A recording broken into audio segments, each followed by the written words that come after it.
مسلم بن عقیل نے کہا میں نہیں کہتا تھا کہ تجھ جیسا خون پینے والا ہی شرابی ہے اور تیرے لیے ہی یہ سزاوار ہے کہ تو ہی مسلمان کے خون سے اپنے آپ کو آلودہ کر سکتا ہے۔ یہ گفتگو ہوتی رہی کوفہ کے گورنر ہاؤس میں۔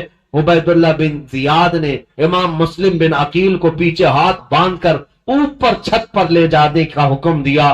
جلاد کو بلایا اور جلاد کو بلانے کے بعد امام مسلم بن عقیل کی ہڈیاں توڑی گئیں، آپ کی ہڈیاں توڑی گئیں، اور اس کے بعد امام مسلم بن عقیل کو قتل کر کے گورنر ہاؤس کے اوپر سے پھینکا گیا۔ آپ کا سر مبارک الگ اور جسم مبارک الگ پھینکا گیا تھا۔ انا للہ و انا الیہ راجعون۔ یہ خاندان نبوت کے پہلے شہید ہیں، پہلے شہید کوفہ میں جنہوں نے دم توڑ دیا۔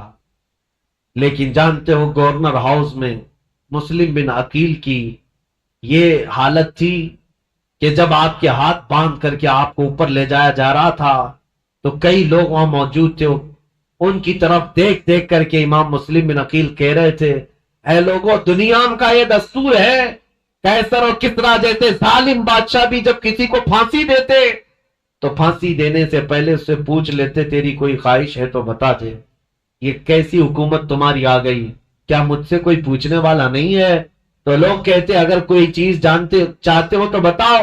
امام مسلم بن عقیل یہ کہہ رہے تھے میں یہ نہیں چاہتا کہ میرے بچوں کی دیکھ بھال ہو، میں یہ نہیں چاہتا کہ میرے گھر بار میری جائیداد کا خیال ہو، میں یہ بھی نہیں چاہتا کہ میرے بعد میری خبر مدینے پہنچائی جائے، بس اتنی خواہش ہے میری موت سے پہلے حسین ابن علی کو یہ پیغام پہنچا دو کہ وہ کوفہ جیسے بددیانت شہر میں کبھی نہ آئے، میرا یہ پیغام پہنچا دو کہ وہ اس شہر میں نہ آنے پائیں، اس لیے کہ اس نواز رسول کے ساتھ اگر ایسا ہوا جیسا میرے ساتھ ہو رہا ہے تو قیامت کے دن میں ان کو کیا منہ دکھاؤں گا۔ حسین اگر مجھ سے یہ پوچھے کہ اے مسلم تمہارے خط کی وجہ سے میں آیا تھا اور میرے ساتھ کوفہ والوں نے کیا کیا، اگر حسین ابن علی مجھ سے یہ پوچھ لیں تو میں کیا جواب دوں گا، اس لیے کہ اب تک میں 2 خط لکھ چکا ہوں کہ کوفہ کے حالات بڑے اچھے ہیں، اس لیے اے لوگوں میرا یہ پیغام پہنچا دو حسین ابن علی کوفہ کی طرف نہ آئیں۔ کوفہ کے گورنر ہاؤس میں بیٹھے ہوئے لوگ پھٹا مار کر ہنسنے لگے اور کہا مسلم بن عقیل تمہاری یہ خواہش پوری نہیں کی جائے گی اور نہ ہی یہ پیغام حسین تک پہنچایا جائے گا، جاؤ تم پھانسی کے پھندے پر، اگر حسین آتے ہیں تو انہیں بھی اسی طرح کا مزہ چکھایا جائے گا۔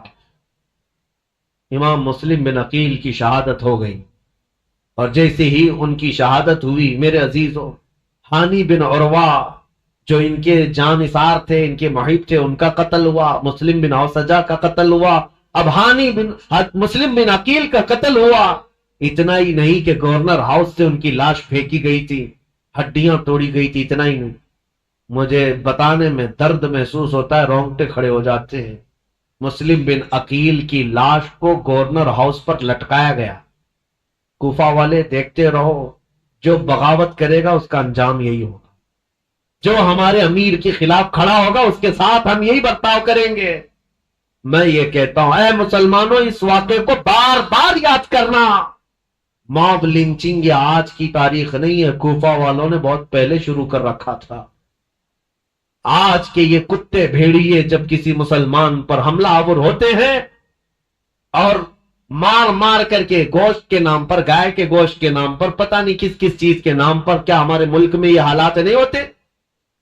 پہلو خان، جنید خان، پتہ نہیں کتنے ایسے نوجوانوں کو بے گناہ مار دیا گیا موب لنچنگ کے ذریعے، اور کبھی کسی کو گرفتار کر کے زبردستی ان کو مار کر کے یہ کہا جائے بولو ہمارے بھگوان کا نام۔ یہ سب جو حالات ہوئے، اور پھر یہ کتے ظالم کرتے کیا ہیں، ویڈیو بنا کر کے اس کو وائرل کرے، اور مسلمان بھی شیئر کرتے، فارورڈ کرتے رہتے ہیں، اور یہ ان کا مقصد یہ ہے کہ تمہارے دلوں میں دہشت پیدا کی جائے، ارے ان کے ساتھ اگر ایسا کیا جائے تو ایسا کر دیں گے، ویسا کر دیں، پھر ہوگا کیا؟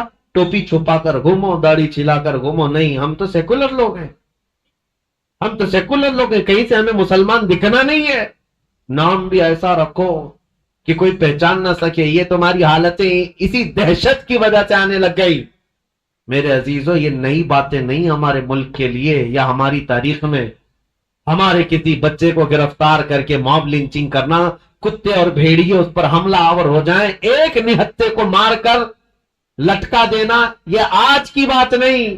تمہیں پتا ہے، میں رک کر کے تھوڑی سی اور تاریخ بتا دوں. عبداللہ بن زبیر، تاریخ اگر آگے بیان ہوتی تو انشاءاللہ ان کا بھی دور آتا یزید کے بعد. عبداللہ بن زبیر جو مکہ میں تھے، یہ کون ہے عبداللہ بن زبیر؟ یہ حضرت ابو بکر صدیق کے نواسے. ان کی ماں اسما بنت ابو بکر اور باپ زبیر بن عوام، رسول اللہ کے عشرہ مبشرہ صحابہ میں سے. ان کے بیٹے، ماں صدیق اکبر کی بیٹی اور باپ رسول اللہ کی پھوپھی کے بیٹے. یہ عبداللہ بن زبیر، ان کے ساتھ جو ہوا تھا پتہ ہے، یزید کے دور کا ہی ایک گورنر حجاج بن یوسف عبداللہ بن زبیر سے مکہ میں 40 دن تک لڑا تھا، جس کی لڑائی کی وجہ سے خانہ کعبہ کا غلاف جل گیا تھا اور حجر اسود کو نقصان پہنچا تھا. اور وہ جنتی دمبا جو حضرت اسماعیل علیہ السلام کے قربانی کے وقت جنت سے لایا گیا تھا، وہ دمبے کا جو اس کے سینگ تھے، جو نشانیاں تھی، وہ جل گئی تھی، ختم ہو گئی تھی. اتنے بڑے واقعات پیش آئے عبداللہ بن زبیر کے زمانے. اور ہوا کیا تھا پتہ ہے؟ وہ تھک ہار کر کے گھر کے اندر آئے. اسما بنت ابو بکر اس وقت ان کی عمر 90 سال کے قریب تھی، تقریباً 90 سال کے قریب کی عمر ہے حضرت اسما کی، یا 80 سال کی عمر ہے. بیٹا جب تھک کر آیا تو اسما بنت ابو بکر اٹھاتی اور کہتی ہیں، بیٹا شیروں کو یہ زیب نہیں دیتا کہ وہ جھوپڑی کے سائے میں بیٹھے. تو بوڑھی ماں کی فکر نہ کر، دین اسلام کی فکر کر. بیٹے کو بھیج دیا اور بیٹا شہید ہو گیا تھا. عبداللہ بن زبیر قتل ہو گئے تھے. آپ کو ایسا لگ رہا ہوگا کربلا کے واقعات میں بیچ میں کہاں سے آئے. یہ اس لیے بتا رہا ہوں، موب لنچنگ کا دور اور موب لنچنگ جو ہو رہی ہے اس کے متعلق کہہ رہا ہوں. عبداللہ بن زبیر کو قتل تو کیا حجاج بن یوسف نے، لیکن جانتے ہو ان کی لاش کو 40 دن تک ایک کھمبے پر باندھ کر لٹکایا گیا. 40 دن تک لٹکایا گیا تھا اور تاریخ میں موجود ہے. لیکن وہ پورا جسم 40 دن تک تر و تازہ تھا. ہر دن خون کا قطرہ ٹپکتا تھا اور جسم اسی طرح تر و تازہ تھا. نہ جسم میں کوئی سڑن، کوئی بدبو، نہ ہی بوسیدگی، کچھ نہیں. اب جو بات کہنے کی ہے امپورٹنٹ وہ یہ ہے، بوڑھی ماں اسما بنت ابو بکر روزانہ لاٹھی پکڑ کر آتی تھی، ہر دن اپنے بیٹے کو دیکھتی تھی اور گھر جاتی تھی. لاش لٹکی ہوئی ہے اور ماں روزانہ دیکھتی تھی اور گھر جاتی تھی. 40 دن گزرنے کو آئے تب اسما بنت ابو بکر نے کیا کہا تھا پتہ ہے؟ اپنی لاٹھی پکڑ کر کے کہا تھا، 80-90 سال کی خاتون، اے مکہ والو، اس دولہے کا سواری سے اترنے کا وقت کب آئے گا؟ کیا ابھی وہ وقت نہیں آیا کہ یہ دولہا اپنی سواری سے اتر جائے؟ بیٹے کی لاش کھمبے سے لٹکی ہوئی ہے، لیکن ماں اس وقت تک ہمت نہیں ہارتی. لوگوں سے کہتی ہے میرا بیٹا دولہا ہے اور سواری پر سوار ہے. پھر 40 دن کے بعد ان کی لاش کو لا کر دفن کیا گیا. یہ باتیں اس لیے میں عرض کر رہا ہوں کہ تمہارے جذبے جوان رہے. ہمارے لیے موت، ہمارے لیے کسی کا کٹ جانا، مر جانا ہمارے حوصلوں کو توڑنے والا نہیں ہونا چاہیے. اسی لیے اکثر میں تقریروں میں کہتا ہوں، ان ظالم بھیڑیوں سے اور کتوں سے یہ بتاؤ، اگر میری گردن کل کو کاٹ دی جاتی ہے، مجھے پھانسی پر چڑھایا جاتا ہے، یہ ہرگز مت سمجھنا کہ تم نے اسلام کو ختم کر دیا یا اسلام کا نقصان پہنچا دیا یا مسلمانوں کو ختم کر دیا. ہرگز نہیں. ہمارا تو یہ ماننا ہے اسلام زندہ ہوتا ہے ہر کربلا کے بعد.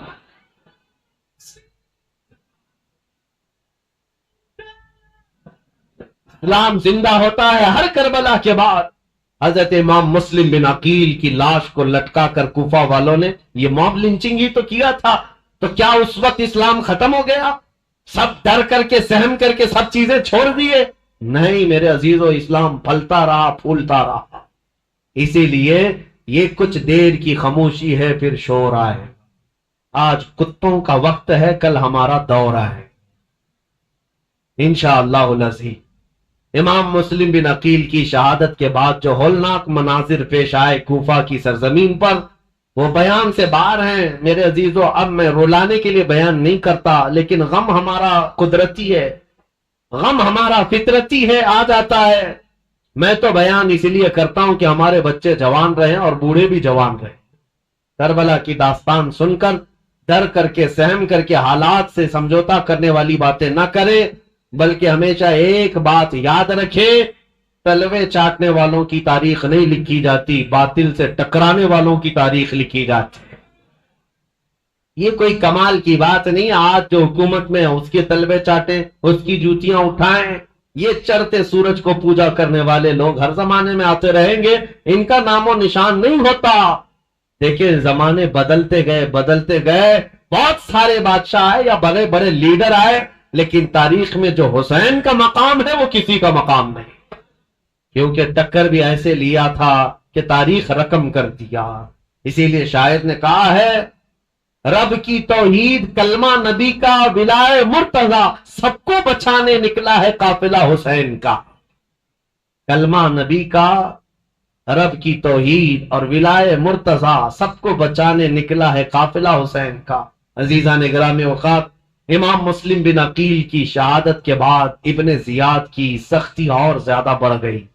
یہ وہ حرام الدہر شخص تھا جس کے متعلق صحابہ بھی کہتے تھے کہ ابن دجانہ، اس کو ابن مرجانہ کہا جاتا تھا، ایک ایسی عورت کا بیٹا جس کو زانیہ کہا جاتا۔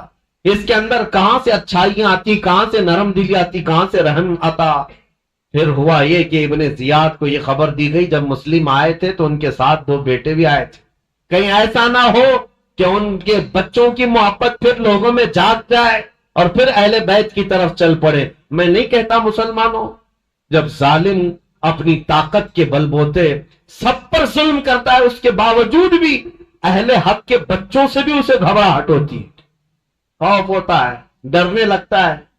آپ کو پتا ہے وہ پاکھنڈی خنزیر کا بچہ جو حضور کی شان میں گستاخی کرتا تھا، غازی آباد میں ڈاسنا میں بیٹھ کر ایک مرتبہ اس کے مندر میں 8 سال کا بچہ کہیں پانی پینے کے لیے چلا گیا، دوسرے دن پورے نیوز والوں کو بلا لیا، پولیس میں خبر کر دیا آتنکوادی آ گیا تھا میرے گھر، کوئی ٹیررسٹ آ گیا تھا۔ 8 سال کا بچہ پانی پینے کے لیے بھولے بھٹکے چلا گیا، لیکن نام تھا مسلمان۔ تو ہم یہ کہتے ہیں میرے عزیزو، یہ جو ڈراؤنا خواب ہے، تمہارے پاس ساری طاقت، ساری قوت، سارا عہدہ، سارا ڈپارٹمنٹ، سب کچھ ہے، لیکن پھر بھی دیکھو اہل حق کا 8 سالہ بچہ بھی تمہیں بم لگتا ہے۔ کیوں؟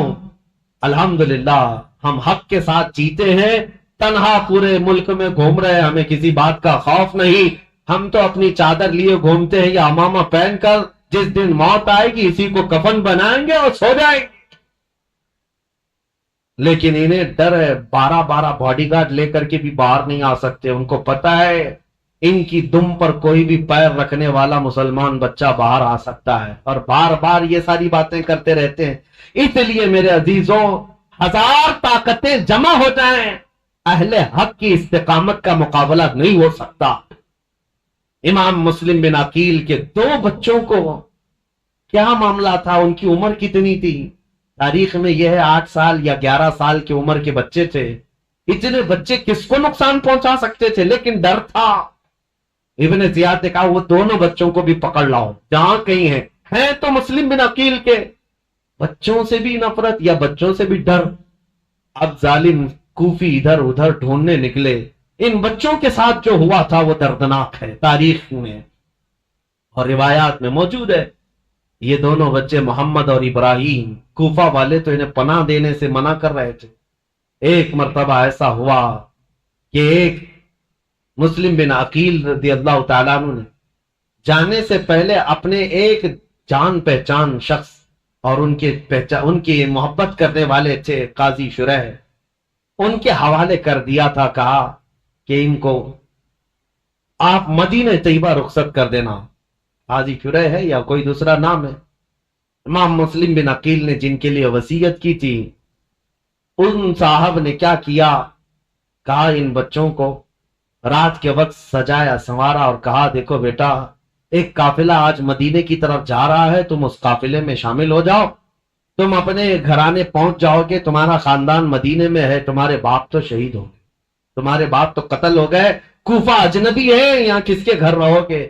بچے سہمے ہوئے، ڈرے ہوئے، باپ کی آغوش تربیت میں ناز و نیام سے آئے ہوئے مان لیا اور کہا ٹھیک ہے۔ ان صاحب نے اپنے بیٹے کو کہا کہ ان بچوں کو اس قافلے تک پہنچا کر آؤ۔ بیٹا لے کر گیا، قافلہ نکل گیا تھا، دور سے دکھا دیا وہ دیکھو قافلہ جا رہا ہے، دوڑ کے شامل ہو جاؤ۔ چھوٹے بچے تھے، دوڑتے رہے اس قافلے کو پکڑنے کے لیے اور قافلہ چلتا رہا، دھول لٹتی رہی۔ کبھی ایک بچہ گر جاتا، دوسرا اٹھاتا، دوسرا گرتا، یہ اٹھاتا، پاؤں میں کانٹے چبھتے رہے، یہ بچے گرتے پڑتے رہ گئے۔ رات گزر گئی، قافلے کو نہ ملنا تھا نہ ملا، اور ڈرتے سہمتے یہ قافلے کے چکر میں گھومتے رہ گئے، اور جہاں سے نکلے تھے وہیں آ کر پہنچ گئے۔ کوفہ کی سرحدی تھی، ڈرے سہمے ہوئے تھے۔ تو ان دونوں بچوں کو ایک شخص نے دیکھ لیا اور پکڑ کر گرفتار کر کے عبید اللہ بن زیاد کے پاس حاضر کر دیا۔ عبید اللہ بن زیاد نے کہا ان بچوں کو جیل میں ڈال دو۔ ابھی ان کا قصہ بعد میں دیکھا جائے۔ جیل میں ڈال دیا گیا، اور ڈالنے کے بعد ابن زیاد کی طرف سے نگرانی کا حکم تھا، لیکن جیل کے جو داروغہ تھے مشکور نامی، وہ اہل بیت سے محبت کرنے والے، انہوں نے رات کے وقت جیل کا دروازہ کھولا اور بچوں کو آزاد کیا اور کہا ان کو بھیج دیتا ہوں۔ ان بچوں کو انہوں نے آزاد کر دیا اور پھر بھیج دیا کوفہ سے باہر۔